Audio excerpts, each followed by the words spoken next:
Сәлеметсіңдер ме балалар? Әдебиеттік оқу пәні. Бүгінгі ашық сабағымыздың тақырыбы түскі тамақ, күшті тамақ.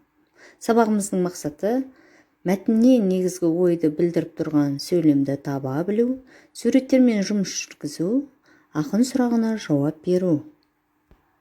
Енді балалар, мына суреттерге назар аударамыз. Тағам түрлеріне зер сал.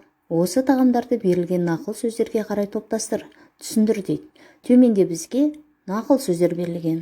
Таңғы асты тастама, түскі тамақ, күшті тамақ, кешкі асқа қарама.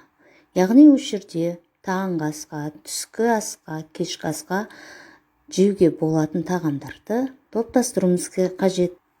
Сонымен балалар, біз таңғы асқа қандай тағам жеу керек екен, түскі асқа, кешкі асқа қандай тағамдар жеу керек